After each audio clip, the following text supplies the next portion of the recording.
Part 1. Life is a mirror. Have you ever felt like the world was against you? You wake up exhausted, go to work with a heavy heart, and come home feeling frustrated. You think life is unfair. People are selfish. I must be unlucky. But here's the truth you might have forgotten. The world is a mirror that reflects your inner self. When you're angry, everyone seems unpleasant.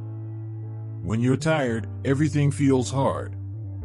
But when you smile, the world softens.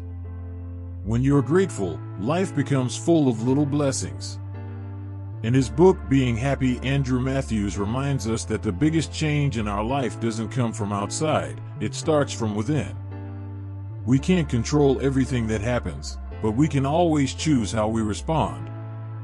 Life doesn't obey our expectations, it reflects our thoughts, emotions, and actions. Part 2. Change starts with small things. Changing yourself doesn't mean becoming a whole new person overnight. No one starts loving themselves after reading just one book. No one becomes wildly successful with the snap of a finger. But change begins with small things. A smile instead of a complaint. A thank you instead of silence. Waking up a little earlier just to sit quietly for 10 minutes. These tiny choices, if repeated, will change you. And when you change, the way others see you changes too. You become calmer, more approachable, more alive. New opportunities, relationships, and experiences come your way, not because of luck, but because you're now open to them. Remember, you don't need to change the whole world.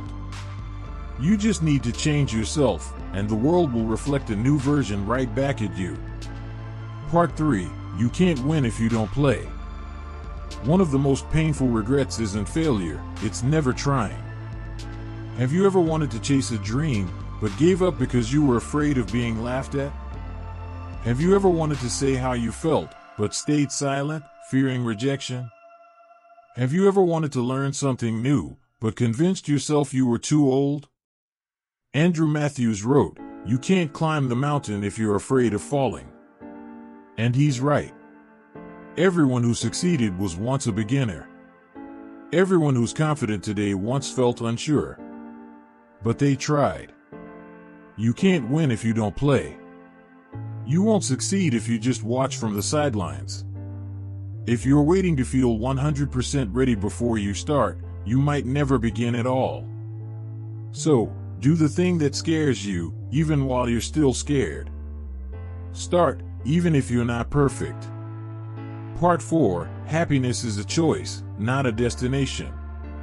We often treat happiness like a goal, something we'll get once we have something else.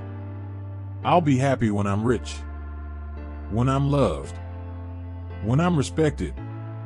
But the older we get, the clearer it becomes, happiness isn't a destination. It's a way of traveling. Happiness is sipping a hot cup of tea without staring at a screen.